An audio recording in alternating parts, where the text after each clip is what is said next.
Ladies and gentlemen, welcome to the Pro Wrestling World Talks with Dan and Mac.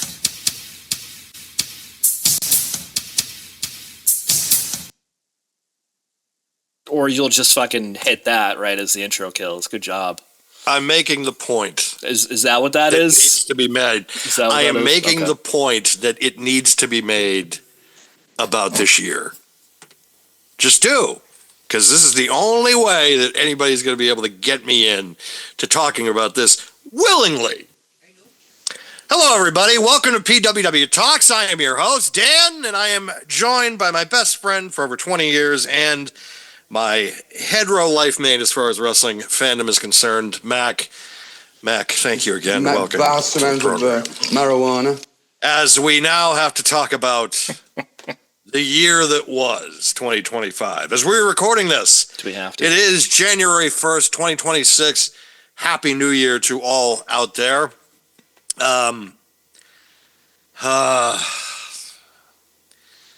This is hard because now we have to, because I know that there's a part of the community that probably listens to this is just like, well, Dan's upset again. Dan's going off again. Well, it's just we have reached this point at the beginning of January, end of December, where we have to start looking back, and we have to start looking at what the last year has brought us as far as the world of professional wrestling is concerned. And I think the one word that I can give this year, it's not as bad as 2019. It's not as bad as 95, not as bad as 93. A few other years thrown in there.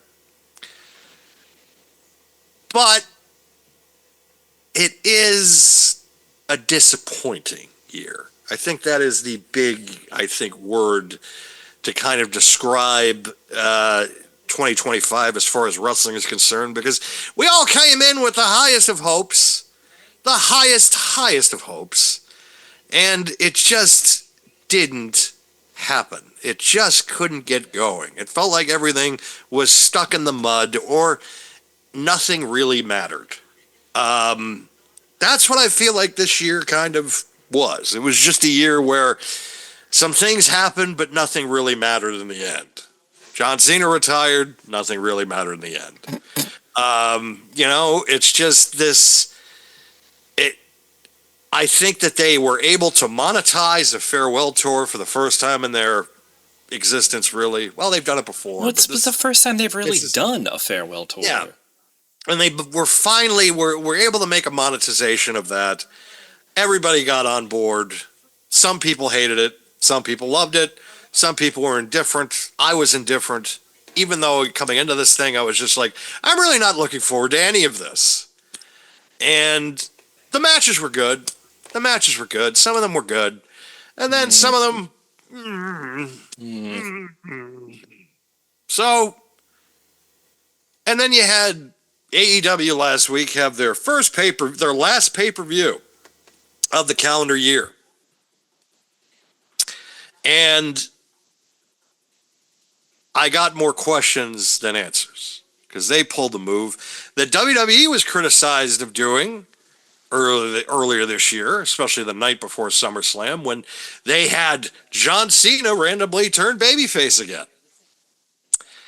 And after Jon Moxley won the Continental Classic, after he defeated Okada, Moxley just turned heel.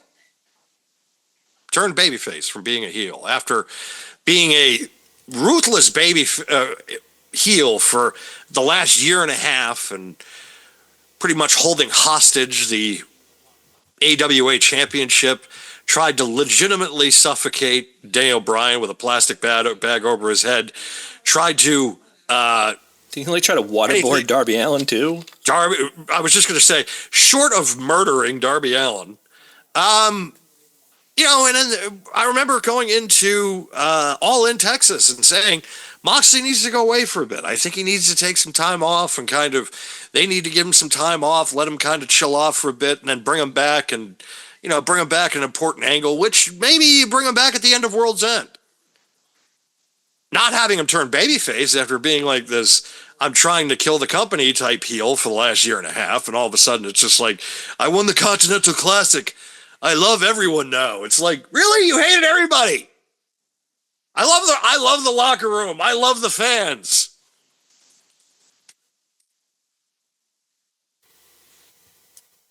Why the fuck did this happen?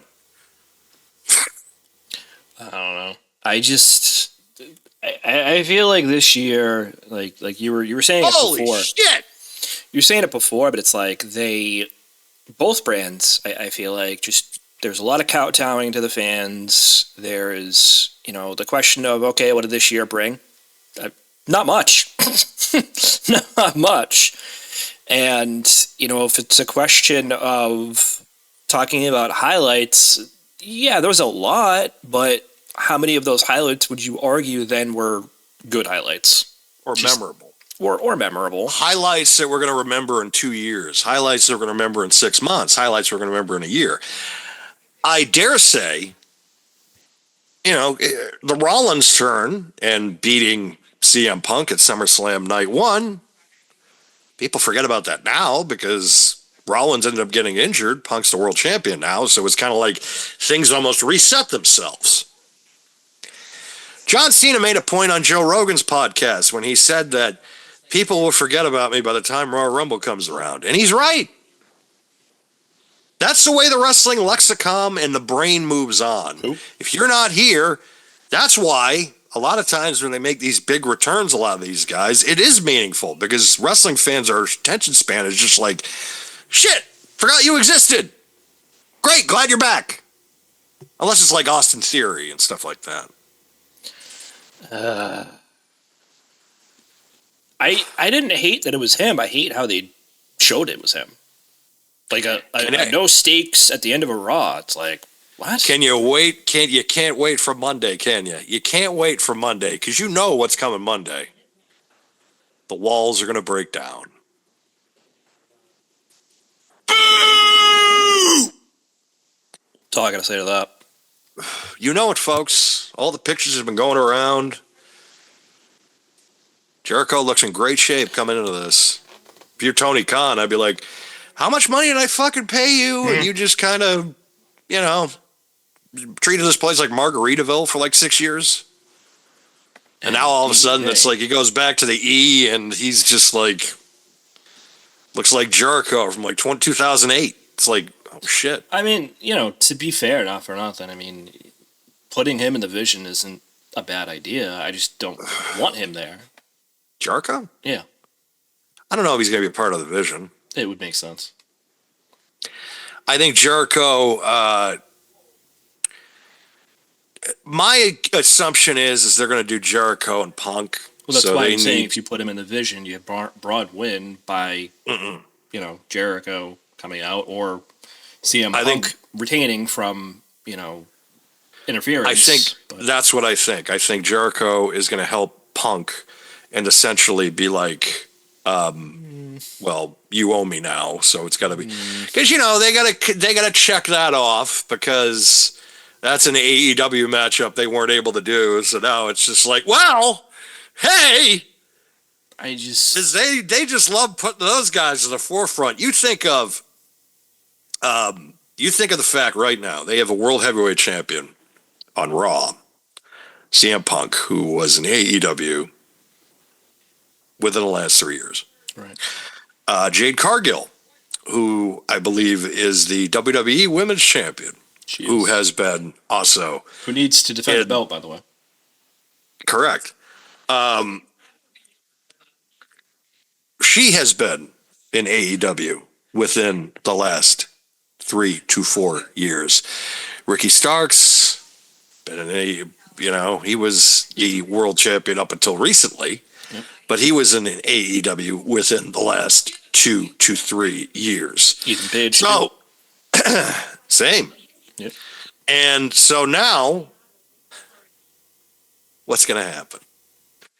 Now it's going to be Chris Jericho coming in, and they're going to have to do CM Punk versus Chris Jericho. Probably for the World Heavyweight Championship. I don't know if it's going to happen at WrestleMania. I'm assuming it's probably going to happen maybe even before then. But I don't know if it's going to happen before WrestleMania. It absolutely should happen before WrestleMania or after even. I don't care, but it should not be a WrestleMania match. Just sorry, not sorry. Well, I mean, then what do you do with Jericho? That's the question there. And it's funny that Jericho, his last appearance in AEW was him with the tree of Jericho knowledge, where pretty much he had that tree. Yeah. He had the crash out. Yep. And was just like, I'm done. I don't know if I'm coming back. And he's not going to come back. That was his last appearance in AEW. And now it looks like Chris Jericho is headed back to WWE. And I expect that to be announced or him to make an appearance on Monday. Because, of course, right? And, of course, that's going to be like a big moment. And everybody's just going to be like, oh, my God. I mean, do you do that or do you save it for the Rumble? Now you do it now. You think so? Yeah, you do it now. I don't think it generates any buzz if you do it now. I mean, it does, yeah, don't get me wrong, but it's like, they're going to fucking... Netflix is... The amount of money Netflix is paying, they're going to want it. That's fair, I guess. They're and they already expect this probably... Like, I think, because the rumors are that Paige is going to be making her return at some point. She's already starting to use her music and all that stuff again, which I guess is because, well, she didn't want to use her old music because her ex-boyfriend, whatever. But I fully expect she is probably going to be one of the surprises at the Rumble this year on the women's side. Probably. That's probably going to happen. I don't... On the men's side, it's like, well, you're going to have Jericho.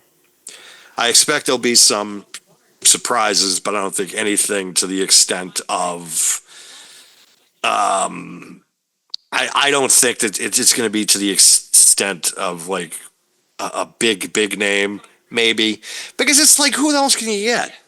Really, at this point, it's like everybody is pretty much either on their way. You have all the top talent that you could have, but there pretty much are no really kind of big name free agents right now, other than Jericho.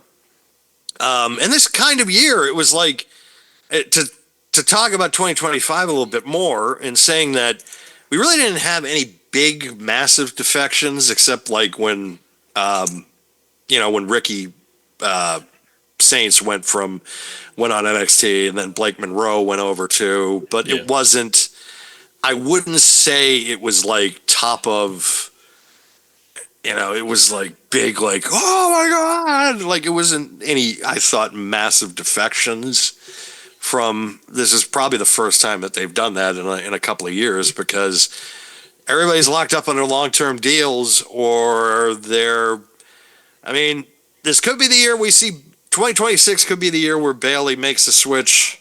That could be a possibility. I feel like that. What her contract looks like, though. That's the only thing. I don't know what her contract's up to say that. Plus, possible. you don't know what they're going to offer. That's true too. Like their numbers are going to be comparable to what especially to keep her.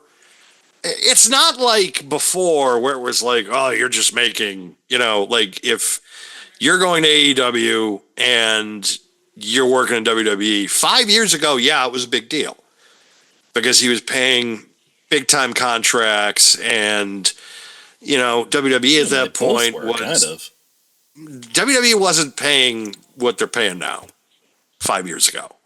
I think now, not 5 years ago, but I'm saying like 5 years ago.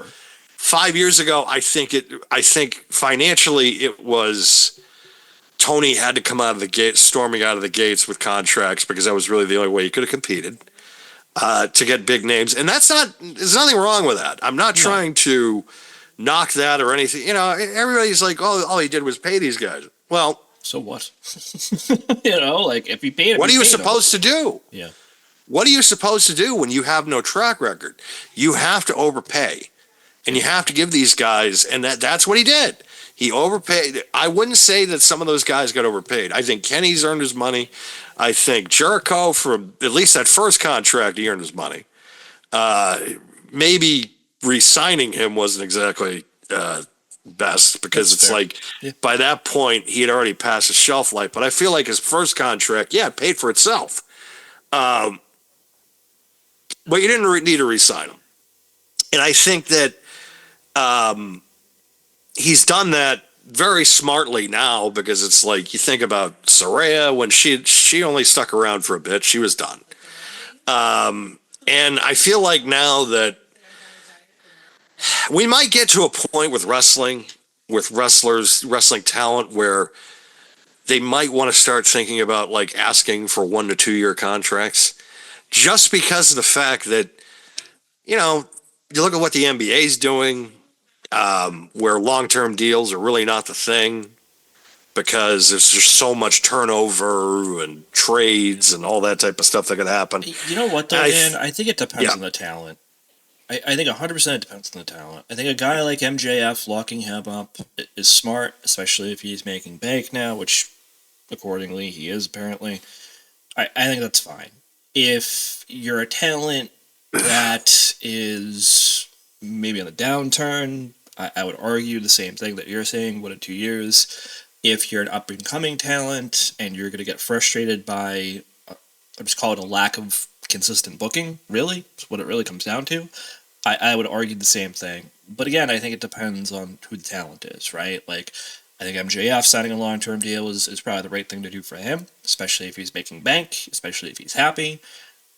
Moxley, you can argue the same. There's obviously others that I'm just blanking on right now, but I really do think it depends on the talent. If a talent is unhappy and they're coming close to a contract negotiation, but they're thinking, okay, I'll re-sign with more money, that's kind of where they need to look, right? It's like, am I going to be booked consistently? Am I going to be a top tier talent in this company? And if the answer to either of those questions is no, then I agree with you. Then they need to kind of look at it from this perspective of, you know what, give me what you're going to give me for a year or two, and then I'll think about after that. And I think they're in a business that provides that flexibility in some cases, but then there's going to be some promoters, I don't know if it's him, I don't know if it's Triple H, I don't know if it's TNA, that are going to look at it and be like, no, we want to lock you up. It's going to happen. So I think it just depends on the company. I think it depends obviously as well on the talent, like I said, but I I have to look at this year from a different perspective too, and look at what happened with, say, Andrade, and got a no compete for 2 years, and then magically his lawyers get him out of it. So I don't know. Anything's possible. I think I wouldn't say Andrade. I mean, it was a defection, but it wasn't really shocking too much. No, it wasn't shocking at all. He got released, and then it is what it is. Yeah. I would think the bigger surprise isn't so much defections as much as Tony Khan adding time to contracts due to injury. Well, yeah, I don't but care for that. I don't like that either. WWE's done it in the past, so Yeah, I don't yeah. know if they would. Even though how they handled the Ridge Holland situation is a little questionable, but I really don't feel sympathetic for Ridge Holland. I'm sorry. Just for my first major reason is the fact of that. Don't go out and bitch on social media and podcasts when a situation is going on like that, because they're just going to be like, well, screw you, pal. And that's what happened. And then secondly, he should have been fired 3 years ago. Should have been fired 3 years ago. And everybody that's sitting there and being like now and offended that WWE got rid of him, oh, that's so messed up and all that stuff. The majority of those people wanted him fired after the Big E thing. Oh, 100%. 100%. And I understand accidents happen and things like that, but there's no conceivable way I could ever support somebody like him. And I understand it's an accident, but it's like I just can't support that. To me, he was not that good to begin with. I thought he was average. I thought you put him in that group with Sheamus, and yeah, it did fine on paper, but at the same time, it's like he was the third, fourth guy in that group that it was like Sheamus is the guy, and then Pete Dunne, and then it's Rich Holland. Well, it didn't help that they renamed Pete Dunne Butch. Oh God, that was. So and then it doesn't help now that him and Tyler Bate are in the Americanos. So it's like I don't know what to say there. It doesn't help, but at the same token, just keeping it with Ridge Holland for a second, I was in that category of dude should go. Yep. And if he's not going to go, you should have put him in NXT far earlier than you did, because he was not able to get over himself. He was the byproduct of Sheamus and Peter Dunne, like you said. Peter Dunne. Yeah, he was a byproduct of that. And at the same time, it's like he was the third or fourth option in that group. Yeah. And if you had Pete Dunne and Tyler Bate in there along with Sheamus, he would be automatically the fourth option. Yep. Where Big E was like a 1A or a 1B. And also was a former world champion. That's what I was gonna say. Take the 1A 1B out. He's a former world champion, anyways. So he's a former world champion, anyways, but also beloved. It's like, look, I understand accidents happen, but at the same time, it's like I'm never going to be able to book you in a high position because people are legitimately pissed off because you broke this guy's neck. I understand it was accidental, but people are still pissed. Right, and they're accidents happen. They're not gonna I get that, but you know, it's also a business that you need to rely on your partner for, and he was an unreliable partner for that. Just I get it. Again, accidents happen, but that's one that should never have happened. It shouldn't have, and it happened. It sucks. I'm upset the fact that he is no longer can do what he really was extremely gifted at. I'm talking about Big E. Right. Only because of the fact that and to have that announced this year, and also with the New Day stuff, which I thought with the New Day turn last year, I'm like, this better lead to something. This better lead to him coming back and just coming in and getting that heat back, getting that emotion back. But it looks like it's not going to happen. So it's like, well, why did we turn them? It's hard because I felt like this year had a lot of ups and downs, and I look at the women talent and I feel like they've been booked more consistently than the men in any promotion, really. I do think that they're missing a little bit on some of that still, though. Like Jordan Grace needs to call up now. Just saying. I don't understand why Nikita Lyons had a dark match on Raw when Jordan Grace is still at NXT. Are you joining the Nikita Lyons hate? Because this is getting annoying. No, I don't. I don't. But I don't think she's main roster ready. I don't think she's main roster ready either. Well, at least in the ring. I don't know about the mic either, honestly. But if she wants to be on TV every week, it's like, yeah, right, sure. I get that, but again, Julie is another one. You gave her the North, what is it? The U.S. Women's Championship. You did nothing with her. Nothing. You gave her Kiana James. You've still really done nothing with her. Done nothing. And then she just drops the belt back to Chelsea Green. Like, yes. What? I love Chelsea Green. Don't get me wrong, but love her. She's not Julia's level of talent. And what are you doing? Chelsea Green's probably had one of the most consistent, I think, runs in the last 2 years, where it's like I look at everything she's done and I'm just like A+ effort, A+ execution.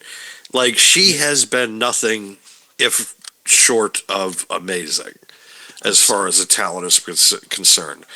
I look at some of the talent that has the majority of the talent in WWE and the majority of the talent of AEW, and I say, you guys have done your job.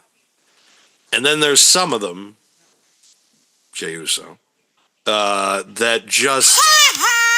It's funny that both Usos fucked up 2 pushes this year. Jey Uso with his self-sabotage, and then Jimmy Uso with Naomi. Mind you, she's pregnant, which is lovely and fantastic and is great. And congratulations to them again. But He ruined a great heel turn. Yeah. All that momentum, wasted. And it sucks because it's like she's going to be gone for a year and a half, maybe 2 years. And by that point, it's just, again, it's like with... And she's already, what is she, like 36, 37? Yeah, it's like, okay, so... Check right now. There's that chance that she might not be back. So it's like, She's it's 38. the same thing with... She's 38. Oh, Jesus. So... There's listen, that chance. that's not to say that she can't come back. It's just... That's true. Age is look not at in her Becky. favor. Yeah, look at Becky. Yeah. Look at a lot of them, Becky took the time off where we thought, maybe she'll be back, maybe she won't. And it was like getting to the point of, and she was on podcasts even saying that she was probably done.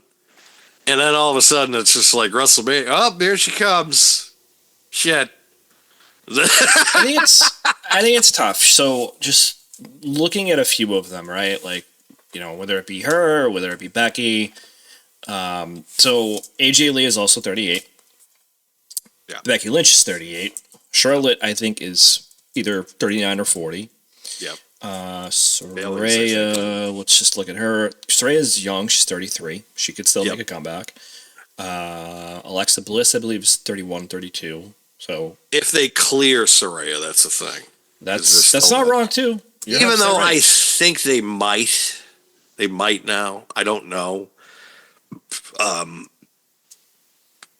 She was smart about it with AEW though too. She's just like, I'm not taking those back. That was a big topic of discussion this week too. If you saw the William Regal post, which then again which is also then again led to Kenny Omega talking about it and other talents talking about it, where it just became a big point of contention. Fans were kind of going on about it, and it's just like, guys. I don't think people really comprehend sometimes the extent of an injury and how much it can change you, and especially after a surgery. So outside of wrestling, the whole Jake Paul thing with getting his jaw busted. Yeah. There are a couple people that are in boxing circles, more than you or I would be, obviously, that were saying, it's like, no, he might be done now. Because you got it wired shut. That he's gonna have, obviously, surgery to repair it. He's then gonna have to have other checkups. Couldn't happen obviously. to a nicer guy, by the way. You're right. It could have happened to Logan instead. That would have been better. It's like, but it's just, he might never box again, which objectively isn't going to harm him at all. Or the sport, for that matter. Or the sport. But it's just people need to realize that sometimes people don't recover from these surgeries. They're not the same person. And surgeries and stuff like that, especially sports medicine in general, has come far away over the years. But nothing is ever guaranteed in life. The fact is that, and I saw it at World's End because I saw the Kyle Fletcher John Moxley spot, and again, it was just it was like a hard way suplex off the top rope. And I've seen Fletcher make those spots before where he's just falling pretty much all on his neck, which can be problematic. Speaking of problematic. Yes, I see that. I kicked the door down. We're talking about the year in review for wrestling for 2025. Sounds dumb. Well, it was. You are not wrong. Not wrong at all. So, yeah. Okay. Can't help you there.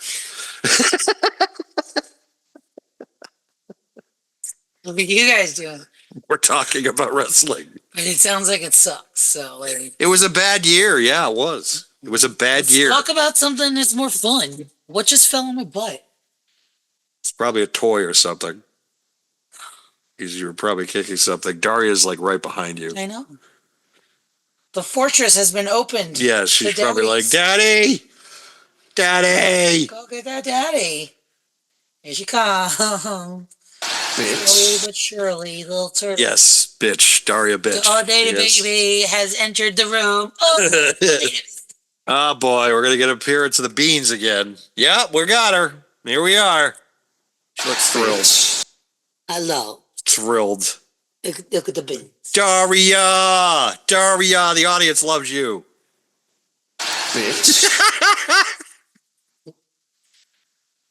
Ah, yes. Yes, my cats now have just. I'll never be able to get Beetlejuice on camera, though, because he's just so fast. And he'll be like, no! No! But he's the cute one. He is the cute.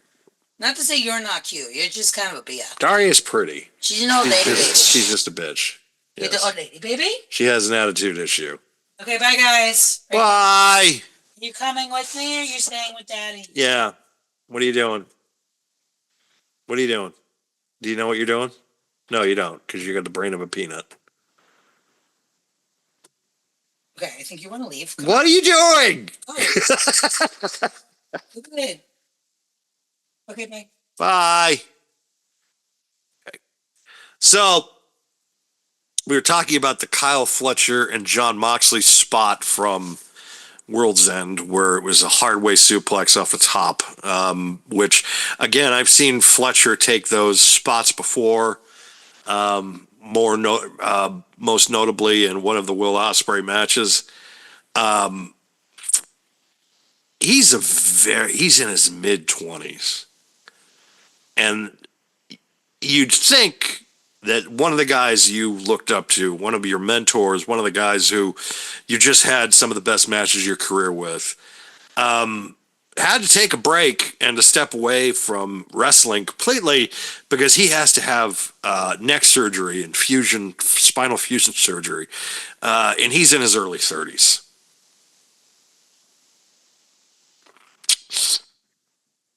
Something going on, guys. There's something going on in the industry now where I understand you guys are trying to raise the bar, especially AEW, because I feel like WWE, it's like people get mad about their formulaic kind of matches. You know, it's like if you've seen one WWE match, you've seen them all. That's a fair argument. But also, I look at WWE matches and I say to myself, mostly safe.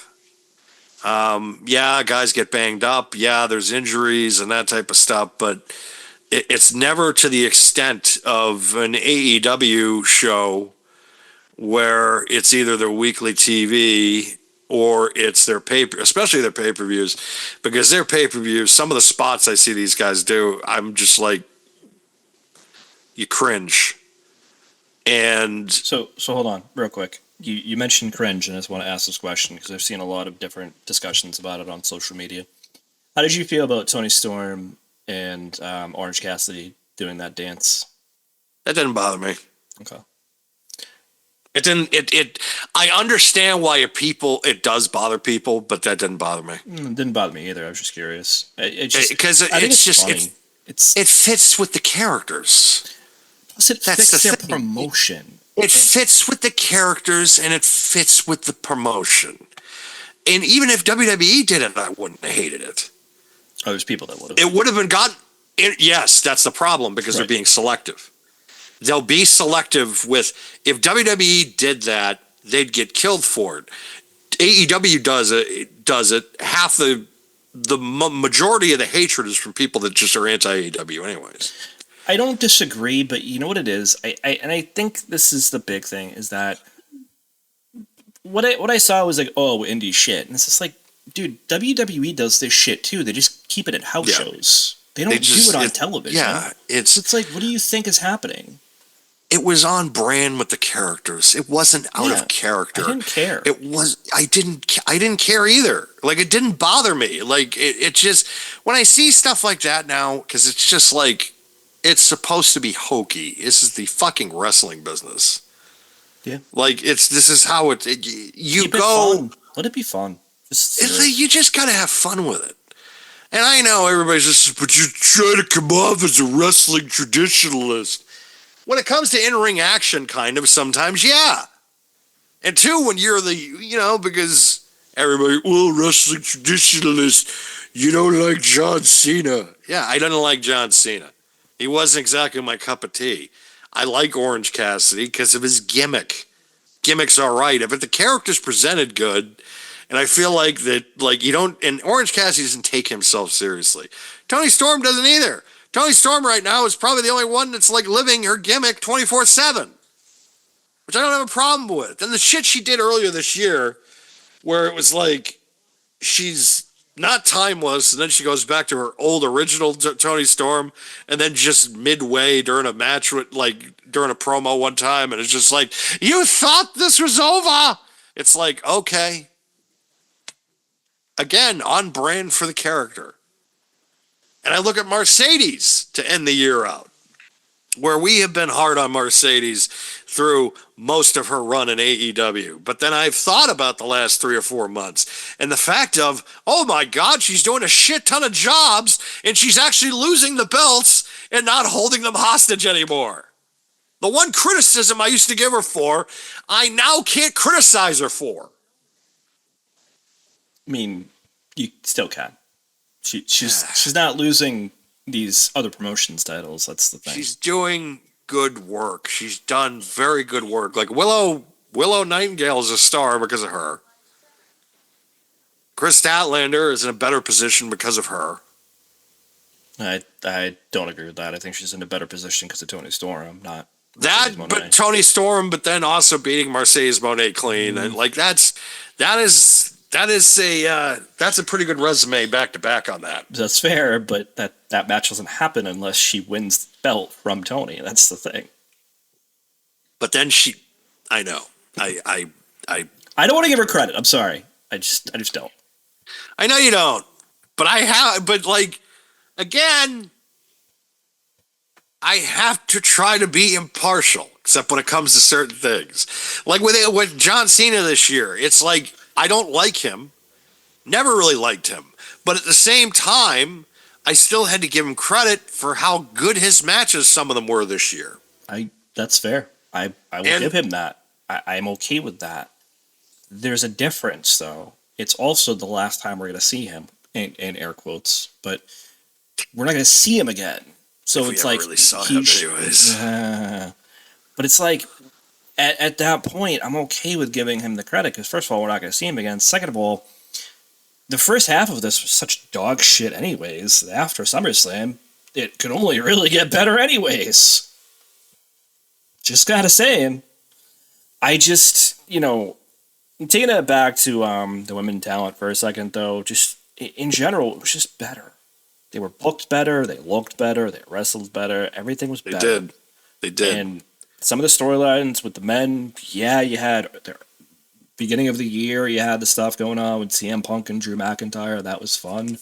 But name something else. Actually, it was mostly Rollins and Punk all year. They finished up. They finished it in the early part of the year, though.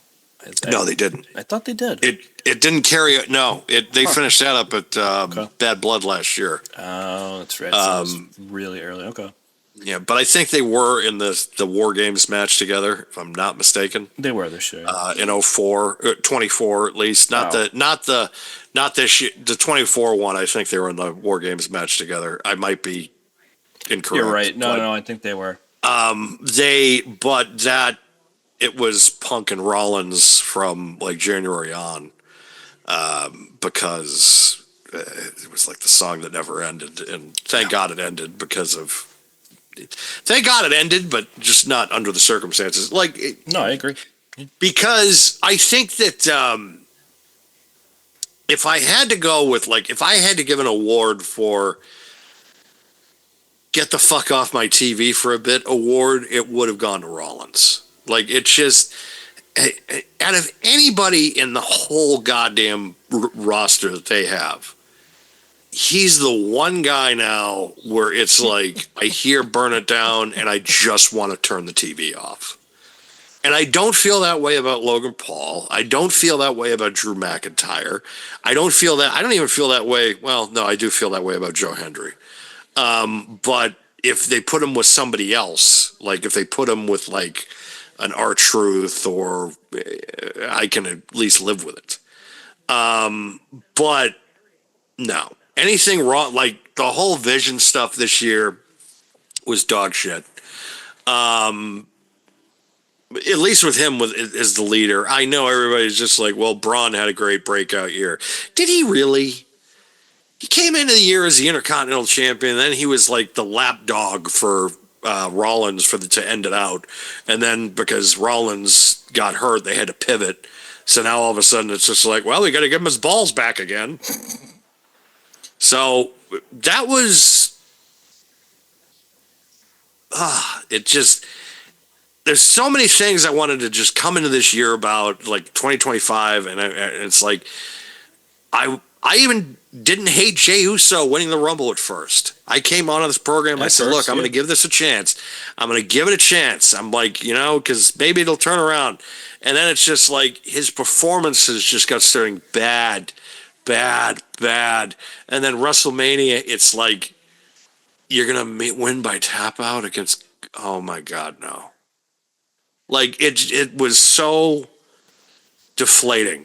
That was the first match of the show, and it was like, well, it can't get any worse from here, and then it got worse. It was... it literally started... WrestleMania this year with that match, it literally started with you just got your leg shot off, and then you're still in the jungle, like somewhere in like some war zone. And you're just like, oh, Jesus, I could tourniquet this so much to stop the bleeding. And then by the time you get to Travis Scott coming out, you're just like, all right, that's it. Party's over. It's funny, man. It's still got to... never mind. No, I trust me, I get it. It's just funny because like I'm trying to think of more things now, and it's like I feel like some of the stuff that was good was just, first of all, few and far between, but like AAA was fun. The AAA stuff that was fun. fun. Yeah. Seeing Dominic kind of come into his own, that's been fun. It's just I know that people have their opinions and their favorite stars and favorite promotions and whatever else. I just think it's... Giving Omos a new life, too, which is even surprising. Like, Omos is doing well down there. It's like, okay, great. Like, I've never been... Like, Omos seems like a decent guy. Never really had, like, any issues as far as that. I think it's hard for him to work with some people. Yeah, and it's just like he goes down to Mexico, and it's like he's huge down there, literally and figuratively. So it's like, just go with it. Like he's an attraction down there. He's over down there. Really doesn't have to do much, and they're fine with it. Great. He's got life. Send him down there. Like it's worked out for a lot of talents. Dominic especially, Omos especially. I feel like whenever they get the call, hey, can you go down to AAA? It's like, yeah, because it just seems like a really fun time. That's been one of the bright spots. Yeah, everything that's been going on kind of with AAA. I think some of the shows that they've done have been really, really good. Like, again, and two, I think. I also think probably because maybe the booking is a little better down there too, but. Certain people might not want to hear that. Hey, I did a good job. Yeah, well, AAA did, but who's running AAA? Is that you? Is that you? I don't know who is. I've heard it's Taker. I've heard it's Sherry Borash. I heard it's Sherry Borash and Conan. I don't know. Whatever the case, but they've done a good job down there. NXT, I really can't complain about. I thought NXT had a really great year. I think they did till the invasion stuff, or Yeah, or whatever it was, Showdown. Showdown. Can't talk about It's- invasion. But I did think though that with the TNA kind of alliance, that it wasn't a complete shit show like some No, people thought it was going to wasn't. be. Yeah. It was actually respectable. I thought both brands came out of it. I mean, TNA especially concerned effective. They're going to AMC this coming year. Yep. Because we are January 1st. Oh God, it's going to be a pain in the ass now for the next month. Because now I'm going to have to remember to make my checks out to put 26 in. Shit. But I think I think going to,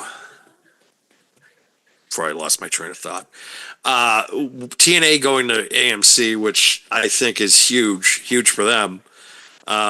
Also, I'm like, did AMC just have like all these great shows a bunch of years ago? Like, Yeah, they could do crossovers. they could just do. Well, no, I'm just saying like No, but they can. they can, but I don't think. I mean, Breaking Bad TNA night. Done. You know. Now we need a Heisenberg Mad- character. Thanks. Mad Men TNA wrestling.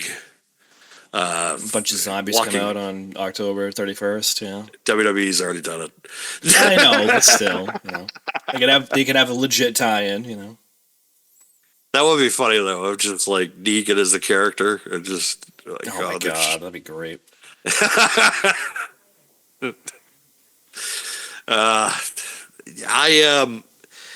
But you look at TNA, and it's just like they probably also had one of the, as far as the promotion is concerned, they just got second life breathed into this year, or in that company's case, 14, 15.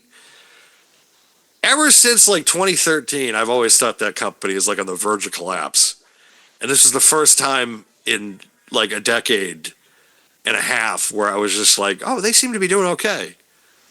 And I don't look at, even though there's a bunch of indie promotions in the last, especially this year, that are, because I heard Grimm talking about it in one of his channels and then on here, that there's a lot of the indie promotions that was in the Northeast that are no longer existing.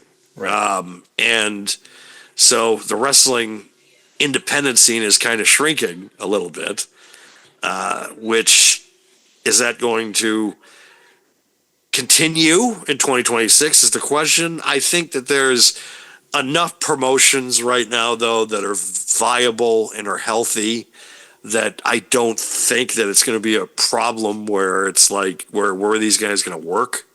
Because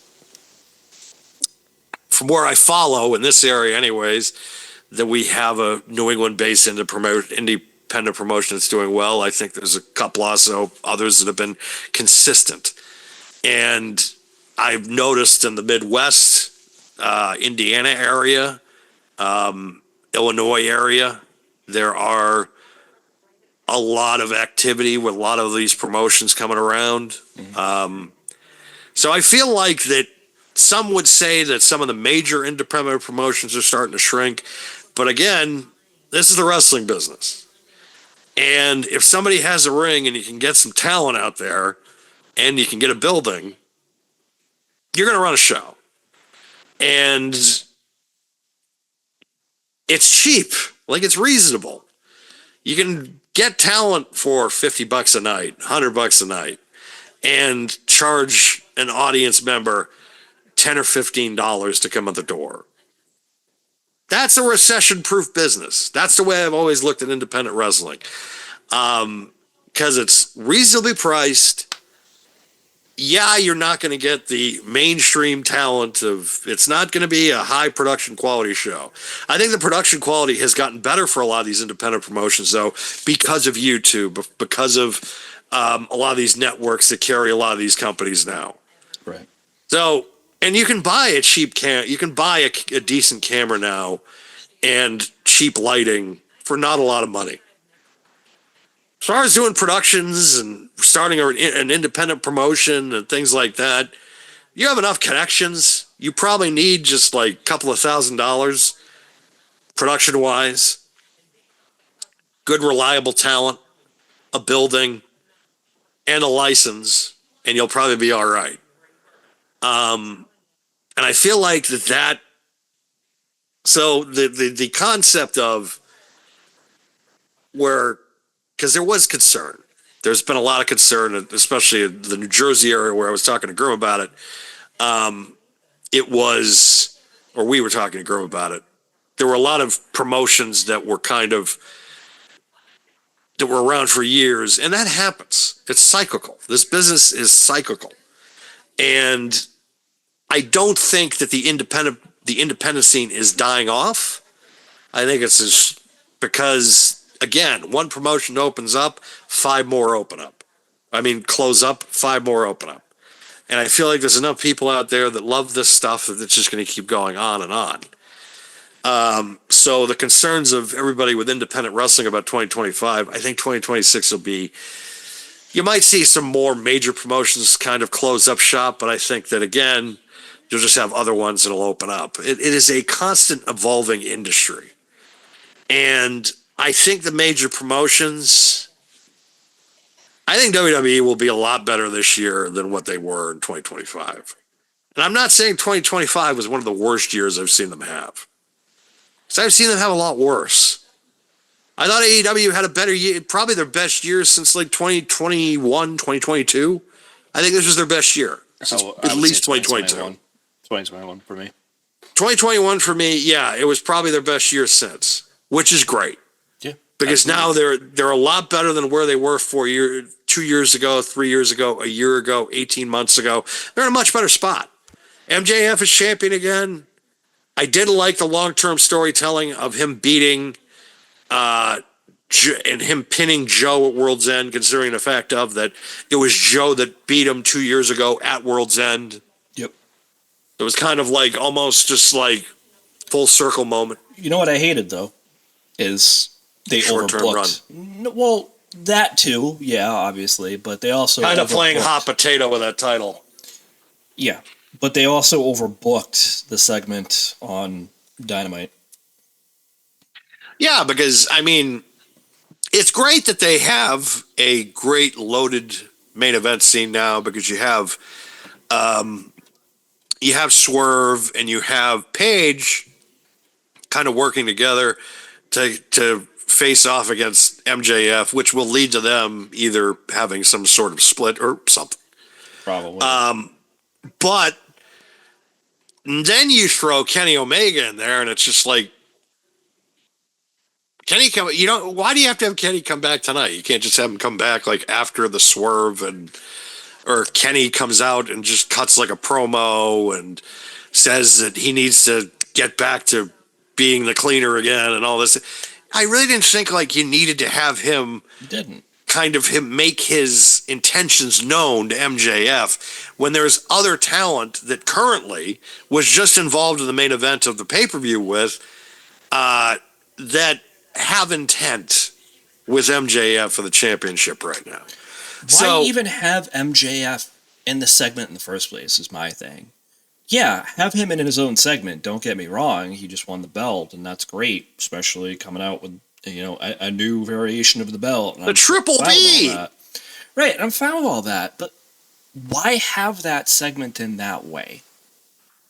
Why not have Swerve and Hangman and Kenny do their own thing, and then MJF can come out and be like, well, guess what? I just won, so fuck all of you. Like, it didn't make sense to have him out there like that. It really took everything away from having him display the new belt, I thought, but this is what both companies have been doing this. They overbook certain segments, and it's like, what's the payoff? If you're not going to have a substantial payoff, why do it? Kenny needs to have matches with like Cope.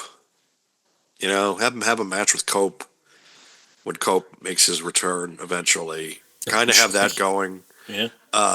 You need to kind of have him get the wheels go, because it was like 6 months ago, 3 months ago even, that I was reading that he was all banged up and stuff, and it's like, okay, well, my concern is he can he make a full-time schedule at least, or be able to carry the ball and the load at least if you're going to make him champion again.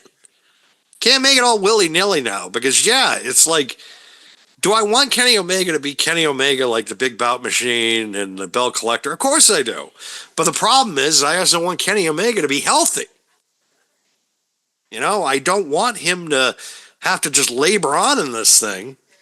I also feel like he needs to do it for his legacy, because his legacy's already kind of cemented. I really don't feel like he needs this to kind of, maybe for his own kind of morale, but by no means do I feel like that anything in the last year or two with Kenny, I'm going to hold that in his legacy. I still think of him as the Big Bout Machine and the Belt Collector and the Cleaner.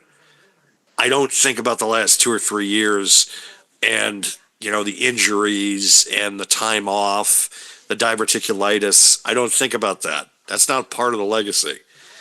I think for him, maybe it's like he wants to run that, if this is his final run, he wants to be able to kind of go out on top or on his own shield, which if he gave Bryan Danielson that same kind of treatment, Kenny Omega deserves it too. Plus, I think Kenny Omega is a better talent than Bryan Danielson, but that's my honest opinion.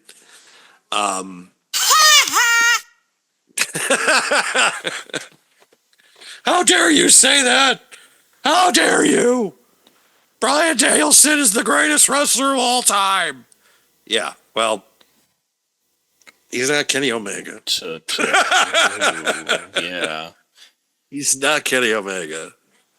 He's just not. And it's, Well, here's what I'm going to ask you, right? So segueing out of that conversation, because I'm not having that conversation, because I don't disagree with you. But if you had to pick one bright spot for this year, what do you think it would be?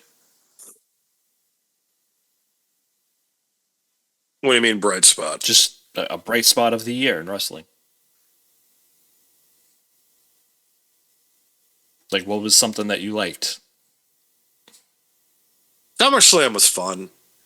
So was All In Texas. Like, if I had to, Okay. and it's kind of a coin flip for me on what show was better. Because I thought SummerSlam was a kind of like a redeemer to WrestleMania. It's like, we know it sucked. We're going to give you what you want now. And then you had All In Texas kind of almost reset the company, kind of. And because I feel like ever since that they had that show, they have just been on a steady wave of consistency as far as, they make illogical decisions, but so did WWE. Oh, 100%. So it's like they both made decisions where I was just like, so it's like I kind of look at both organizations and I just say, well, I look at WWE, it's like you can be a lot better, and you're going to be a lot better. Hopefully you're going to be a lot better.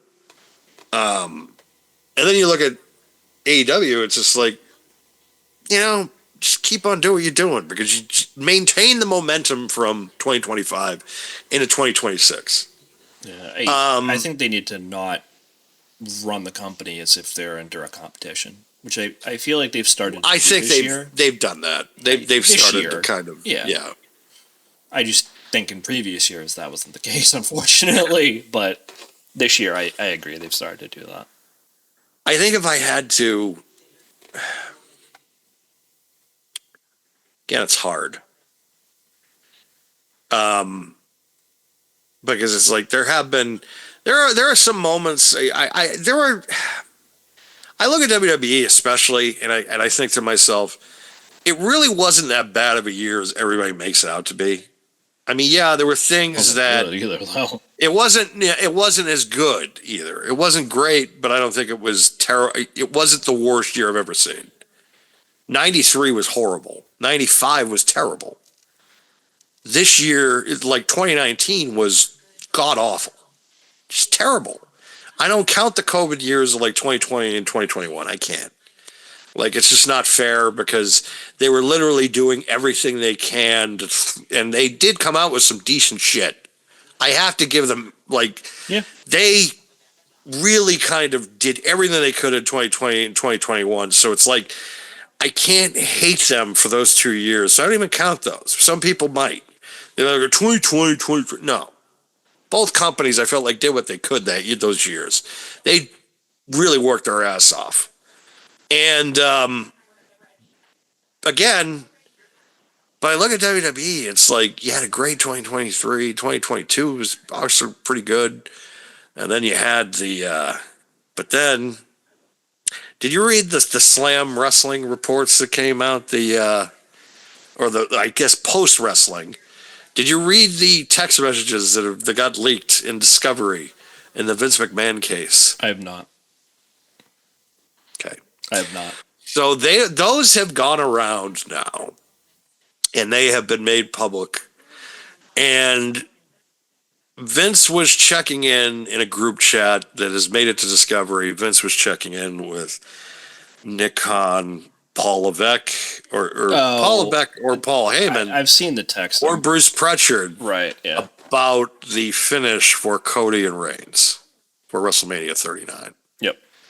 So, and Nick Khan had said going into that show, or at recently, he's just like, Vince has no direct communication with us as far as creative is concerned, which has now come out in Discovery that that's not the case, or at least at the time. As far as, he's still got to have some kind of push as far as creative is concerned. I feel like he does. I wouldn't say push, but I don't know what I'd call it. Consulting, maybe? Yeah, insight consulting, probably. Because it's like, I look at, he's probably a consultant, because yes, there's some things that Triple H has done that has definitely what Vince McMahon wouldn't do. But there are also some things that I looked at this past year, and I thought to myself, this is Vince all over it. This just has a taste of Vince into this. I don't know where, but I just, like, this just has it. Just, there's a fingerprint here. Like, I could just see it. It might have been that John Cena segment or the little tiny John Cena and Dominic Mysterio segment. Even Meltzer brought that up. He's just like, I thought Vince was booking that. And there were moments this year where I was just like, is he still running things? Or is Paul just cooked? Or is he not that it could be good? Too, yeah. Like, that's the, but apparently the direction for 39, which was also because Vince left in 2022, so WrestleMania 39 happened in 2023. So Vince still probably had the booking sense heading into that show anyways. Like, that was probably already blueprinted even before there was the takeover the previous summer with Vince, with Triple H taking over for Vince. So that could have been a distinct possibility, that blueprint and going into that show had already been set up, and Triple H just had to maintain it. He was probably just a maintain booker, at least maintaining that booking heading into that show. So that could be the possibility. But again, I look at this year and I think to myself, is he consulting? What? Like, because 2025 should have been a lot better than it was on paper. It should have been. Should the John Cena retirement tour been better?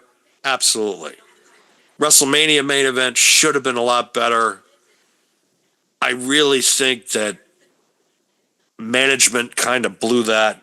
I don't blame The Rock. I don't blame Triple H.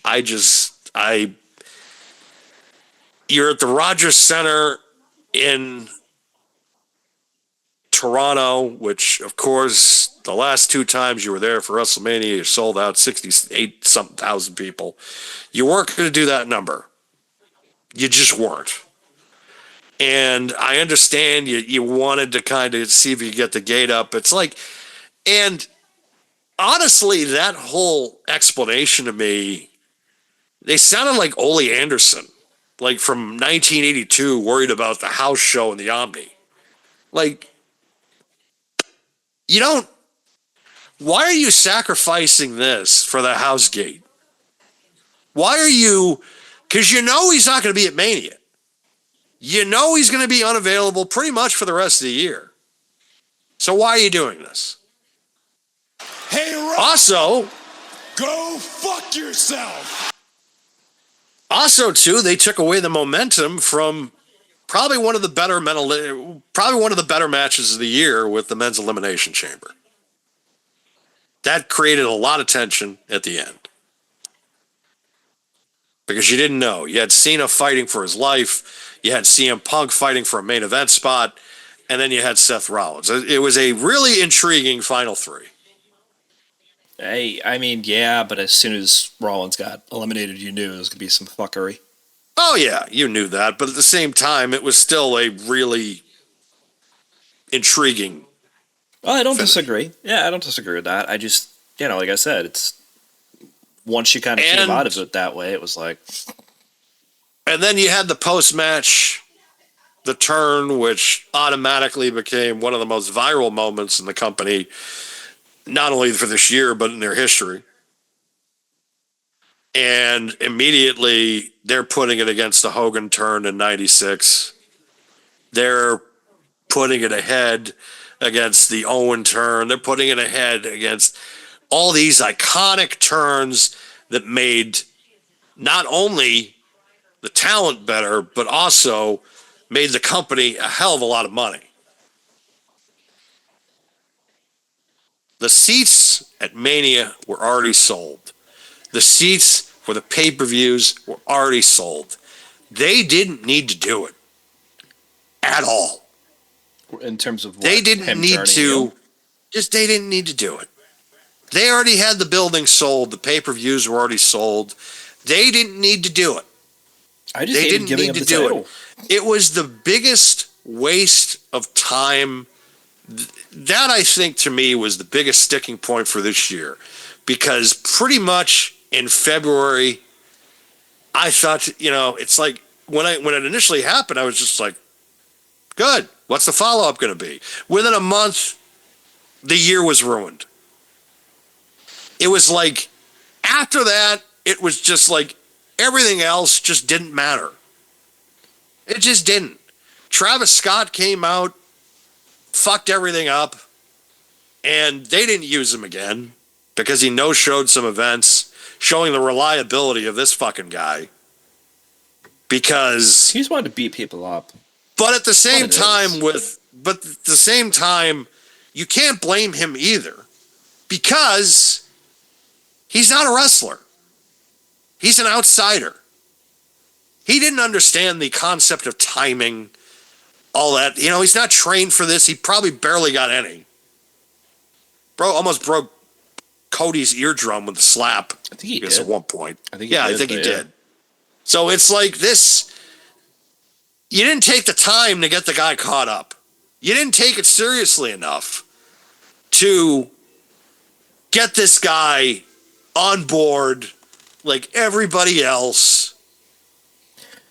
But but hold on, is that a him issue or is that a company issue? That's a company issue. Wait, no, hold on, let me finish. The reason I ask is because if you look at Jelly Roll, he did take it seriously. Yes, but you're the one that hired him. You're the one that paid him. That's fair. You're the one that put him in that spot. And plus, at the same time, Jelly Roll was a fan of this product. I don't mind celebrities that love this industry and have been just like, that want to dive into it. I don't mind that. Never have. Never, You got a guy like Andy Jelly Kaufman, Roll that takes it seriously. Jelly Roll, Yep. Andy Kaufman, guys like that, I have no issue with at all because they get it. Especially Jelly Roll. Because Jelly Roll, it's like, yeah, I'm going to take the L. What? Which was I'm going to take honestly the right like, call. It was the right and call. it was respectful. Bad Bunny takes it seriously. Him too, yeah. Travis Scott didn't take it seriously. You could tell at Elimination Chamber they didn't take it seriously. And then WrestleMania, it's like we're going to hoist you're going to hoist the most important match of the year on this guy's shoulders. And I feel like from that instant, the year was ruined. I could not get past this year after that. I feel like that instant at the end of WrestleMania with Travis Scott, that was the point this year for me. It was over. It was like they should have just restarted the Royal Rumble in fucking May. They should have just had WrestleMania again in fucking August and then just cancel SummerSlam. They should have just moved everything. That's what they should have done because the end of WrestleMania 41 this year, they should have just said, this year we're canceling everything. Just get rid of it. Just clear it because this fucking sucks. There's no way we're going to be able to get anybody back for this year. Like, the year's lost. The year's lost at this point. That's what I would have felt if I was a writer in that company because you can't come back from that. That's how bad WrestleMania, because I again, coming into these shows, I have to come in here and I have to take things and I have to put all my thoughts together at once. And the stumbling block for me, how bad the main event was, how bad WrestleMania was because of how great everything was at 40. It wasn't even just WrestleMania though. It just there was a lot of stuff. It was most of the year. I mean, again, I can't shit on them. I can't shit on them for the Royal Rumble. Well, the women's match I can. I was going to say that's Charlotte, actually what I was about to bring on. up. I don't think Charlotte needed it. I think Tiffany needed a convincing opponent. You could do worse than Charlotte Flair, but Charlotte didn't need to win. No, and Charlotte, mind you, Charlotte's been one of the better stories of this year, anyways. Yeah, her and Alexa both, because Alexa came back at the Rumble, ironically enough. But Bayley's booking sucked the majority of the year. Terrible.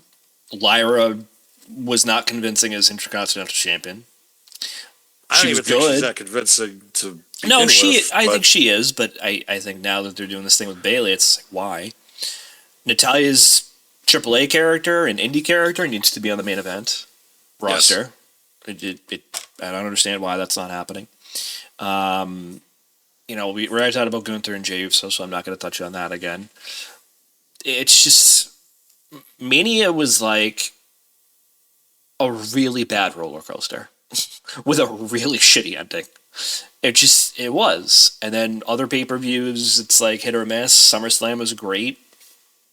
I didn't think Survivor Series was that great this year. I think it was okay. I didn't either. I didn't think it was that great. I mean, no, it wasn't that great. I mean, we go after, we talk about that men's match, the way that ended with the wet fart of a masked guy that turned out to be awesome. Even the women's match wasn't that great. It was okay. It was okay, but it wasn't great. Yeah, but that's what I'm saying. Like, every other year, it's like Then you got Nikki Bella on the show against Stephanie Vacure, and it's just not good. Like, it's just, I just keep going back to WrestleMania, that ending. And I keep going back to WrestleMania, and it's just like, that never got going.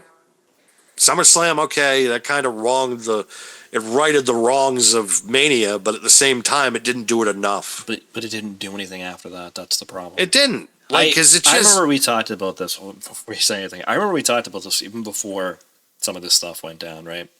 Where the very first PLE on ESPN was WrestlePalooza. Yep. And even that wasn't that good. No, it wasn't. It wasn't. AJ Lee came back.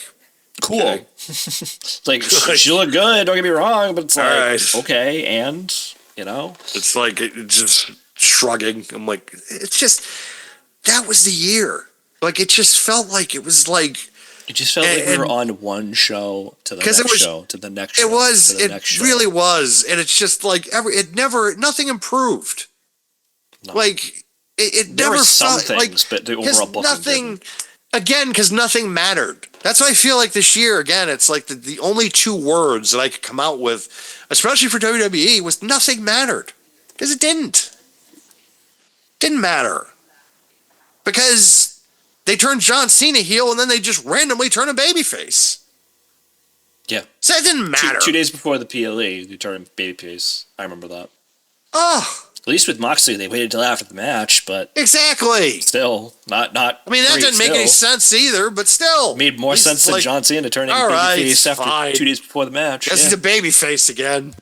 Like, it just, and the thing about Moxley is it's like, okay. It's not even. I don't even hate, like, because I don't hate Moxley. That's the thing. It's like, it's weird now because it's like, it's like Roman Reigns, John Moxley, and then Rollins. That's fair though. I feel like at this point. Because it's like, oh, Rollins can run.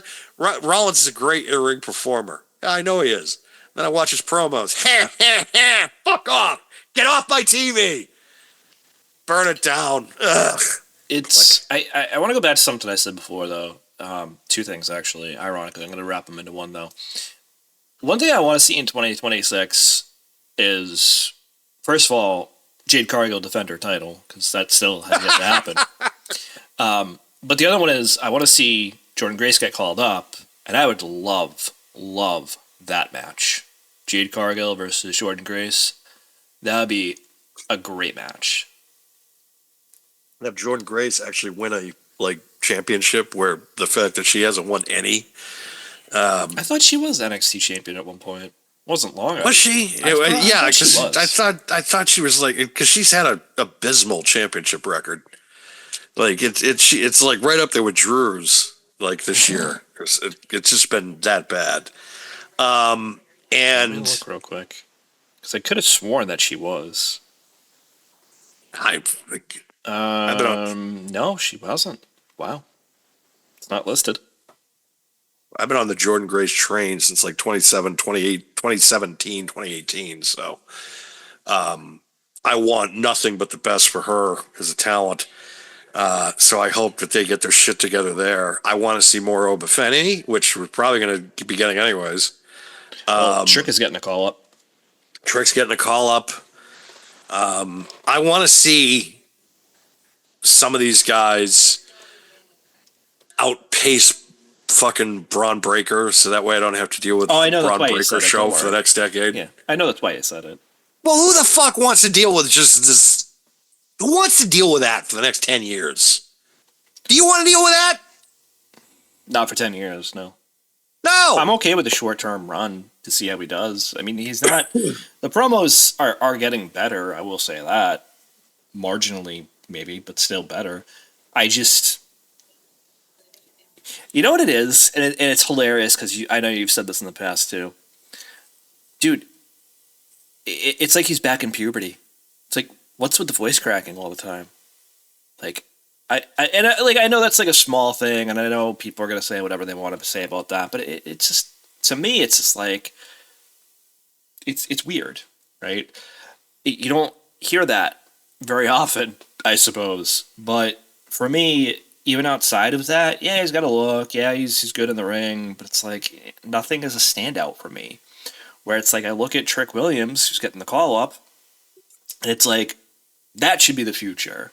Obafemi, who's still champion NXT, that should be the future. Braun Breaker is, to me, an interim champion. Just, You know who Braun Breaker ultimately reminds me of? An that's ex-roommate a of loaded yours question. and a Oh my friend. God. Oh An my ex-roommate of yours God. and a friend and a former mutual friend of ours as well. Even though he's more my friend than he ever was yours. But that's who I look at, and I'm just like, It's them being world champion and Braun Breaker becomes world champion. I can't have this. Can't do it. Can't do it. Because that's a vibe I get from Braun Breaker, those two fucking Maluks. And I'm just like, really?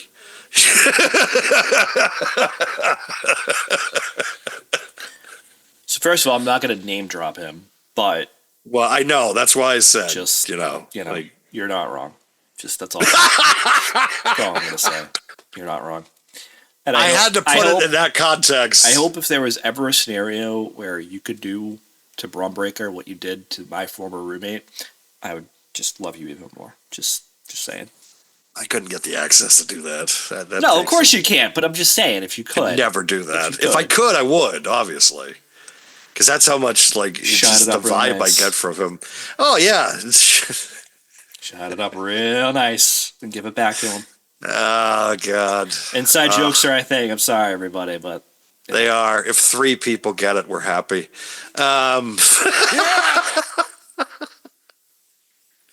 I wonder though, too, if there's anybody that we used to go to school with to listen to this and just like, oh, they're still doing this. But you know what? You know what? I'll say it this way, right?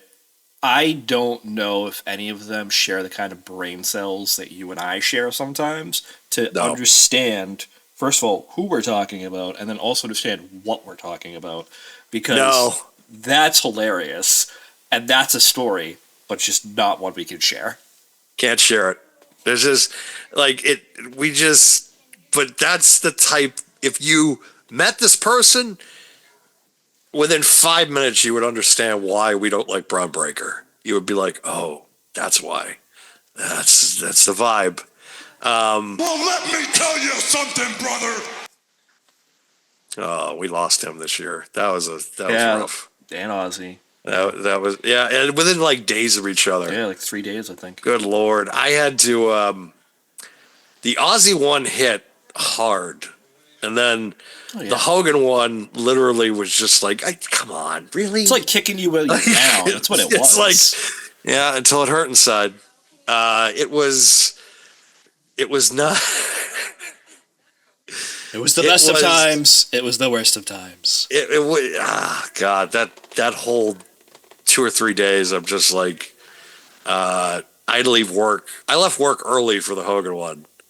I went to lunch with Steph that day because she's like, oh, well, let's go to lunch. So we went to lunch, and then right before she picks me up, the Hogan news comes out, and then I'm texting people, and then I'm starting to text people about programming and that stuff, because literally what happened is that we had known, at least in the inner circle, there was some rumblings like the week or two before he passed that something was not right. And Bubba the Love Sponge. That's what I was going to say. Yeah, Bubba the Love Sponge said something. Well, considering the source, though, it was like, it's Bubba. But then it's just like, well, then Jimmy Hart came out, too, and was just like, oh, no, it's not true. No, Jimmy came out, was just like, I just saw him the other day. He seems fine. Yeah. But then it just was like there was things growing. And Bubba was new people, and then I was just like, he doesn't have a lot of contacts down there. Like, so then you're just, because again, when it comes to Bubba Love Sponge and Hulk Hogan, it's like, it's a weird one. But at least he knew what was going on, and we were getting updates and that type of stuff. So the week of that it finally happened, it was like that Monday, we all kind of were like on, at least on call, more or less, that something was probably going to go down. Because, and that was, at least in the circles of pro wrestling world and other news outlets and things like that, we were kind of on high alert that something was going to probably be going down within the next couple of days. And when it did, I instantly had to go into like I couldn't really grieve as a fan because then I had to go in as like a producer and host mode because it was just like, well, I want to write a tribute. We got to do it tonight. So Yeah, we had David on for that episode. yeah, and we tried to do what we could to kind of Eulogize. yeah, it was because for me it was like I wanted to do it over again because it's like I was still kind of just like I was trying to be Mr. Professional Broadcaster, but yet at the same time it's like 8-year-old me is just screaming inside and just it's like little Ricky Schroeder in the movie The Champ. It's like, please get up, champ, please get up. Yeah.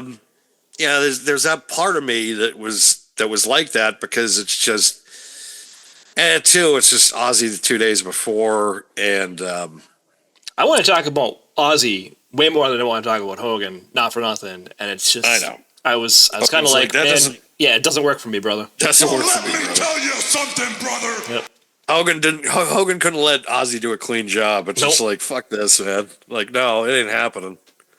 And it's just,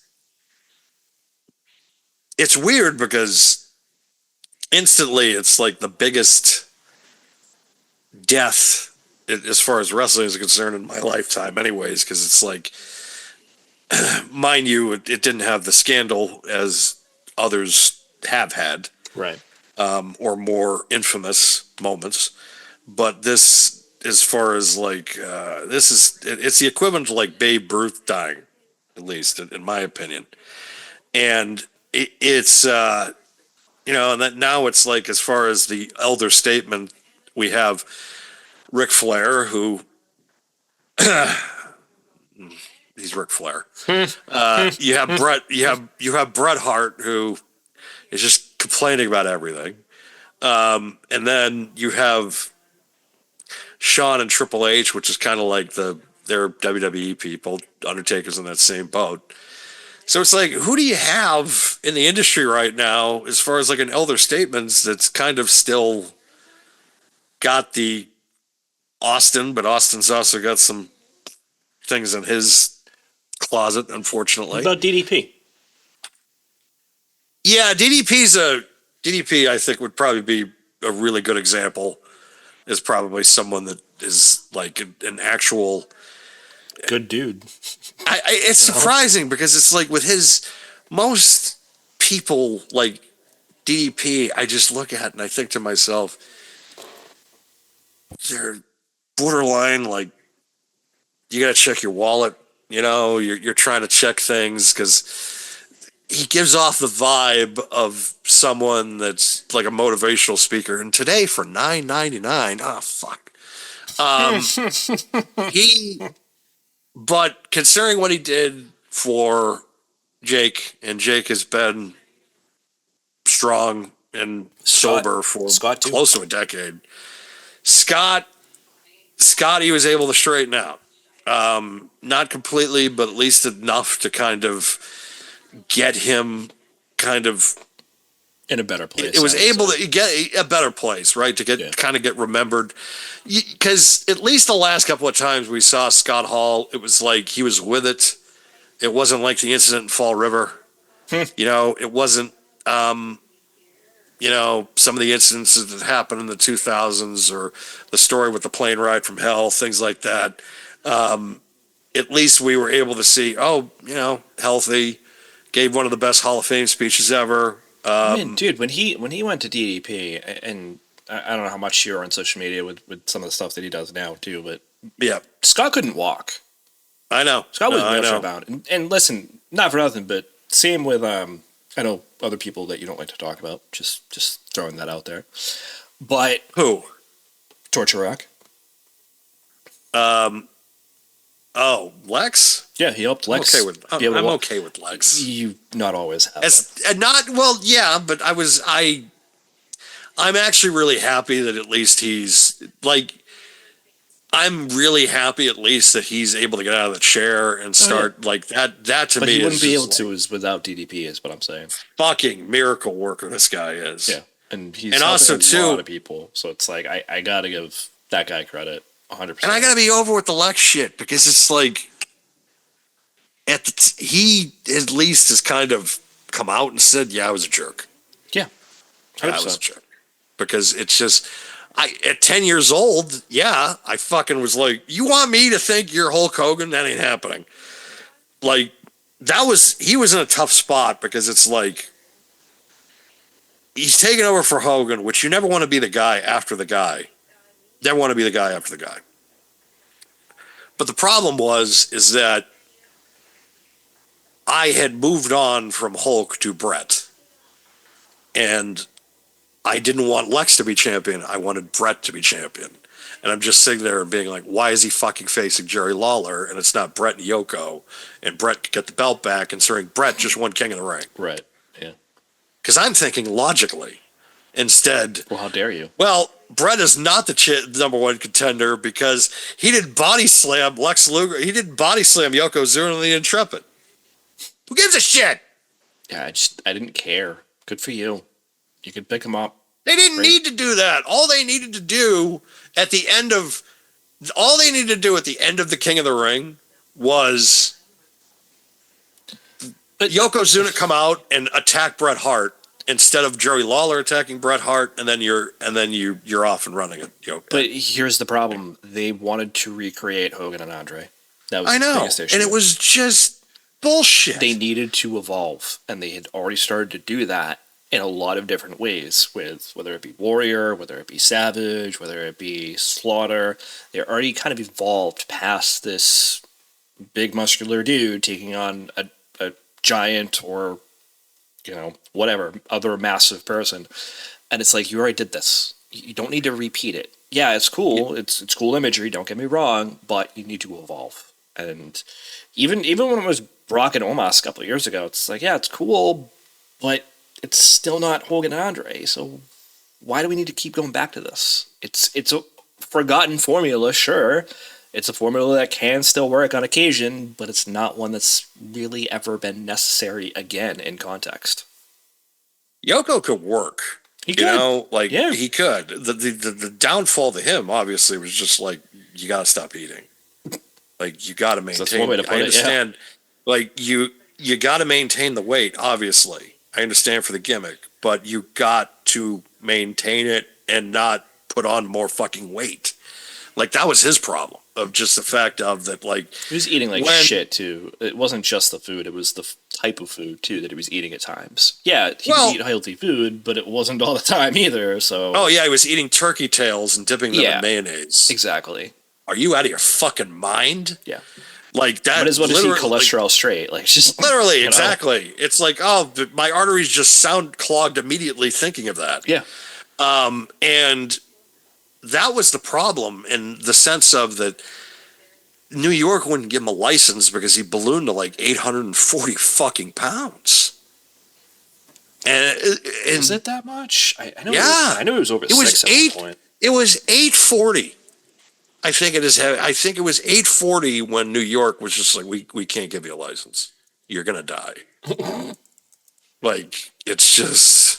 Yoko's heaviest weight varied, but he reported he reached close to 800 pounds as his absolute peak. Yeah, I heard it was 840. I heard that was the it might have been, or it may have been reported that the license, I think, was at like 680. Yeah, so I just Googled it, so here's what it says. I just read part of it, but here are the key highlights, apparently. During the peak of his WWF career, he was billed anywhere between 589 to 600. Some reports suggest he even grew heavier, possibly over 700. After WWE, he reportedly continued to gain weight, reaching near or over 800 pounds before his passing. In his early career, he was about 400 pounds. So, yeah. Which he could have... Like, Vader even ballooned out, too. Because Vader but Vader at least was able to maintain it. He was about 500, I think, give or take. 450. I think at one point it was 5, though, but yeah. He may have was been billed at 5, but 450. like he was at 450 in like 92, 93. And he didn't look 450 either. He No. looked probably in like the late, I would say he was like maybe late 300-ish. 300s to early 400s. Yep. But not in the mid 4s. And this guy's doing moonsaults and he's wrestling like 30-minute matches. Like he was wrestling like bangers for that size. It's like unbelievable. And I look at guys like Jacob Fatu. I feel like Jacob Fatu is in that same ilk of just somebody I feel like amazing. Hopefully he'll have a year in 2026 where it's just like finally just give him like all the world titles. Give him all of them.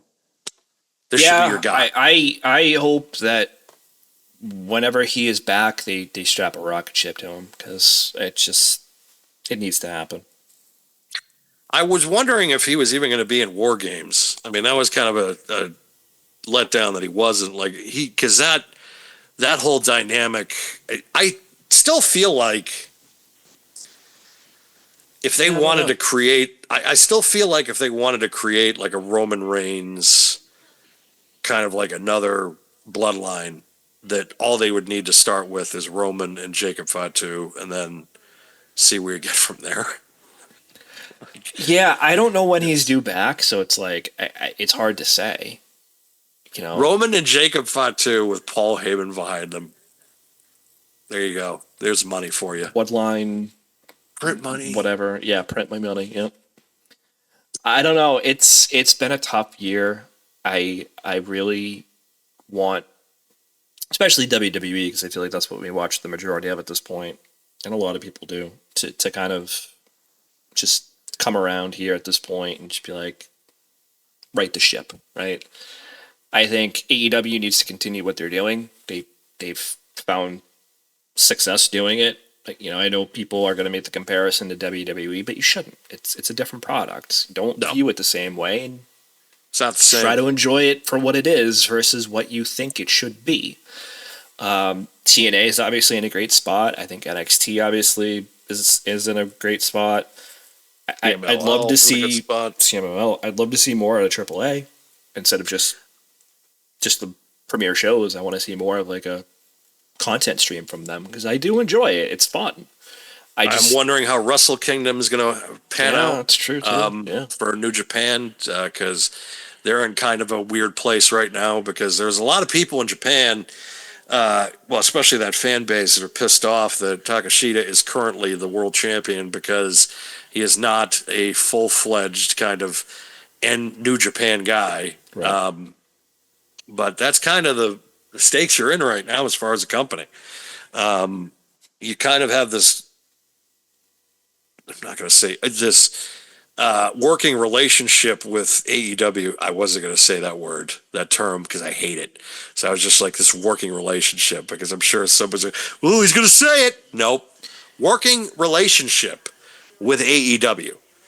And they really don't have the star power. I think the main reason that they sold out for the Tokyo Dome next week is because of the fact of it is the last match of Tanahashi as he'll be facing Okada in his retirement match. So I feel like him retiring has kind of drawn that house. So they're in kind of a weird spot after this year because it's like, or after Wrestle Kingdom, because it's almost like, it's that era, that chapter ending. They're getting the house for that. But now it's like you also have to hook in that same audience in the same show to be like, please stay. Please don't just come for this one show. Please come back. Please come back. I mean, real quick. We beg you, come back. Real quick. I mean, you have to look at it from this perspective, too. Look at their relationship and then look at WWE's with TNA. It's just, it's holistically different. You're showcasing either promotion stars on either promotion shows, whether it be a PLE or a regular show or whatever. And that's worked. If you want a relationship with AEW, you have to realize they're just going to poach your talent. Right. And it's unfortunate because then the other promotion suffers and now they're in this dire strait that they're kind of in of potentially being bought out by the highest bidder at some point in the near future, probably. Remarket, unfortunately. Yeah. And whatever that's going to involve is going to involve Stardom too, because New Japan Pro Wrestling owns Stardom. Yes. So what happens there? You know, like, I would argue that Stardom has kept them around in some of these cases because otherwise New Japan Pro Wrestling doesn't have the talent that they used to have. You're probably right. Again, women carrying another wrestling promotion. Who go figure? I feel like it's been the theme of the year. It's been the theme, and not just this year, but the last couple of years. Like the last fight, like especially going back from even 2019 when things were in the absolute drizzling shits, I would still be like, but the women are great. Same thing in 2018. Like when things, because it's weird because there are still male talent that I'm like, yeah, like they still, LA Knight, obviously, Drew McIntyre, but a lot of those guys are starting to age out.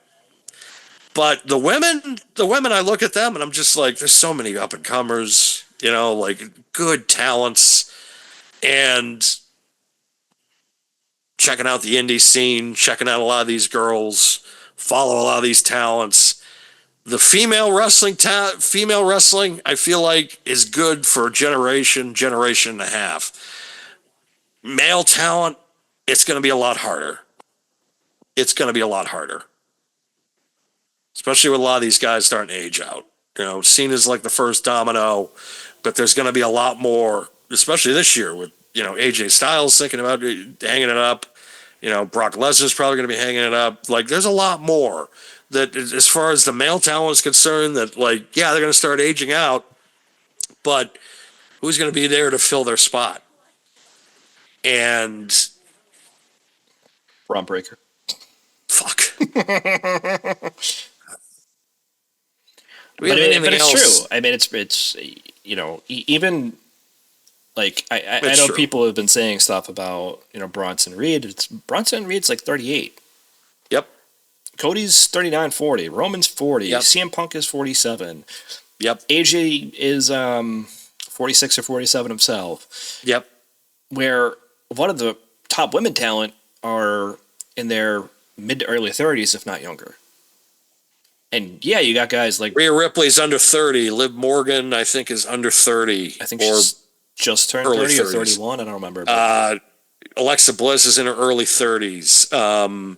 Tiffany Stratton, under 30 years old. Roxana Perez, under 30 years old. Actually, she's under 25 years old. Yeah. Lyra Valkyria, under 30 years old, under 25 years old. Stephanie McCare is 33, I think. Stephanie McCare, 33. I mean, like I said, these girls, especially too, is the ones in NXT too, a lot of the ones that are just starting to come up. Yeah. They are good for the next generation and a half. The men's side, it's a little tougher. Men's side, it's a couple of years for a lot of them, if not sooner. I don't think Cody's going to last past 45. Probably not. The Usos are late 30s, early 40s. And they're not main event talent. Like, it's just, they've proven it. They're not main event talent. This guy is in his early 40s. Yeah! Yep. It's a lot. And yeah, you're bringing in younger talent. You brought in Carmelo Hayes last year. You didn't do a lot with him. You have Ilya Dragunov. He's U.S. champion now, though. He is now, yeah. But or for the majority of the year, you didn't do crap with him, even though he was drafted at like number 1. Who else? You have Gunther. You have a couple guys. I mean, not for nothing, but it's like I feel like then NXT is going to suffer because they're going to have to call a lot of these younger guys up a lot sooner than maybe they want to. And I'm fully on board with giving some of these guys that are still there chances, like Drew McIntyre, who we talk about all the time. But how long is that going to last? I mean, there are NXT. The brand is going to hurt, fine, but at the same time, Trick Williams, Obafemi, those guys have been needed on the main roster for the last probably, like, at least Obafemi, he could have been called up last year. Same thing with Trick. He could have been called up 2 years ago. Yeah. Like, there are guys that have just, they've all been kind of just, I wouldn't say wasting away, but I would just say they could be having more of an impact on the main roster instead of facing, the same guys that they faced 6 months ago again, or But here's you don't the want to thing. you don't want to be like a Gargano and Ciampa where you're just there for fucking almost 10 years. But here's the problem, and that you're kind of on the right track with what I'm going to say here, and it's just this, right? If you're calling them up to do absolutely nothing with them, or put them in a position of being in a stable where they're like the third or fourth guy, don't call them up. Right, Like, that's fair. make something else for them that's convenient for what you want to do with them, number one, but also call them up to be in a program that is going to set them up for success. You did not do that with Carmelo Hayes. You did not do that with Ilya Dragunov. You did it with Gunther, and it worked really well. You didn't need to put him in a stable. You did anyways, and he was the head of the stable. That was fine. I was completely on board with that. But as I talked about earlier with the Americanos, with Tyler Bate and Peter Dune, you're not doing anything now. You're putting them behind a mask, which doesn't help that character development at all. And you're sticking them more in like this weird stable where they're mostly in AAA. They should be tag team champions, not for nothing. And you're sticking them in this hokey stable, really, with Ludwig Kaiser, who also is a phenomenal talent, and he's proving that. And it's like, what are you doing? Why are we doing it this way? And again, is that the talent or is that the company? And at this point, I have to blame the company. So it makes me a little fearful for them to call up some of this talent. It really does. Roxanne Perez showed out at the Rumble 2 years in a row. I'm fine with that. You stuck her in the Judgment Day. She's still a focal point of the Judgment Day. I'm fine with that too. Mm-hmm. But if you're planning to do something similar with Trick, I'm going to scream at my television every night. That's not the type of talent that he is. I didn't even like it when he was second fiddle to Carmelo Hayes when Carmelo Hayes was still in NXT. Right. If they do it with Obafemi, I'm just going to turn the TV off. I'm not even going to watch it. Because those two guys are the future 1A and 1B of your company. Right. They should not be relegated to some just objectively side bullshit. It just shouldn't happen. Right. And that's kind of what you had to plan with Braun Breaker, not for nothing. He was the IC champion for a bit. He had decent feuds for that belt. I was happy with that stuff. But then you suck on the stupid vision, and now you're having him be a focal point on promos against one of the best talkers in wrestling history. Yes. And it's not fucking working. And you're the son of the wrong Steiner. I mean, because if you were Scott, if you were Scott's son, you'd probably be a better talker because Scott was a better talker. And also just a better, I thought, overall performer because he was able to, I don't hate Braun in the ring. I don't hate Braun in the ring. I also think he's overrated. I think he's a great athlete. I just think he's not like. I just think he's overrated.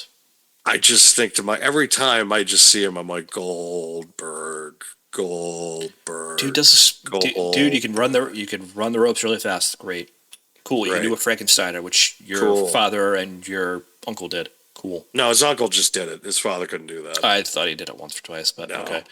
Okay. No. So again, either way, that's fine. It's just one of those scenarios where it's like I'm okay with him as a talent, but not a top talent.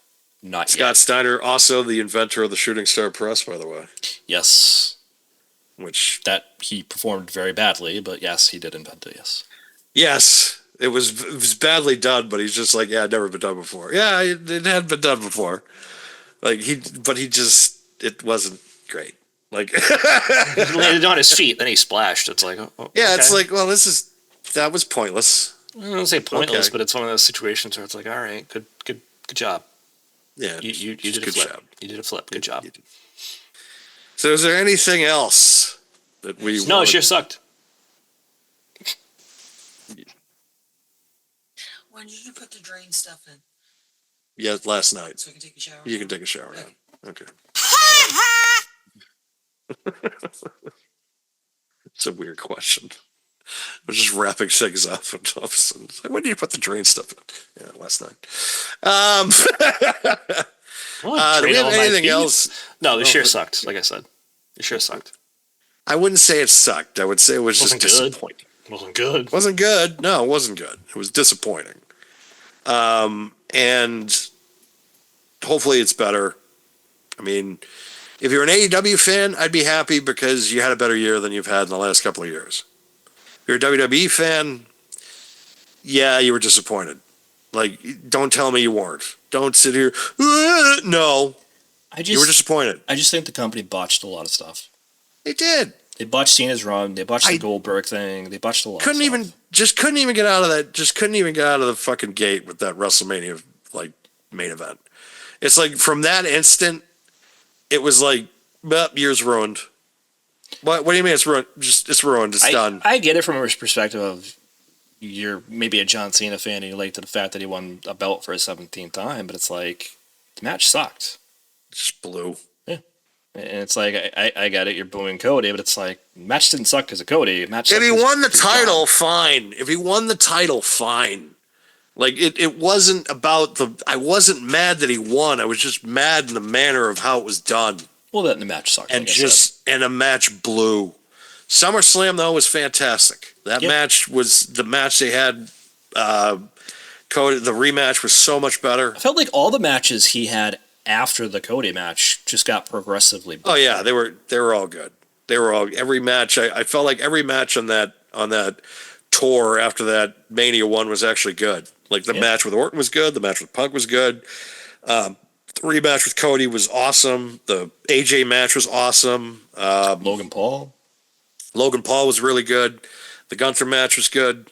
Hated how it finished, but whatever. Yeah, me too. But yeah, like I don't think it was an F like Bleacher Report gave it. There were some good parts of it. The matches were good. But yeah, the year ultimately was disappointing. Let's hope for a better 2026. Amen to that. Yeah, like I hopefully at least the Rumble will kind of get people to kind of be like, all right, maybe they're new, like that's like the big Christmas kind of, all right, how are they going to play this? Like that's this is the time of year, this month especially, where it's just like, okay, they can reset everything, but they have to play the cards right. And, it's an afternoon Rumble, which there's obviously some drawbacks to that, but there's also some really big positives to that, especially the fact that it's an afternoon Rumble. That's a positive. A lot of the other stuff involved with it, that's a match. Yeah. If you're a part of the company, you get paid a lot of money, so whatever. But let's all try to go into this year better. Let's try to do better shows, even though I still think we do great shows every week anyways. It's like, let's do better shows. Really? No, I think our shows are fine. Hey, but Rob, we'll go fuck yourself. I mean, and especially too, we'll improve if they improve. How about that, folks? All right. Our demeanors will be better if they improve. But I am going to come into this year with high hopes. I hope everybody else, our listeners, our viewers, I hope they have a great new year. They enjoy wrestling this year. I hope everybody has a healthy, safe New Year's. Thank you for listening, and I hope you continue. Mac, you got anything to close us out with? No, I think you said it best. Happy New Year. Happy New Year! Bye!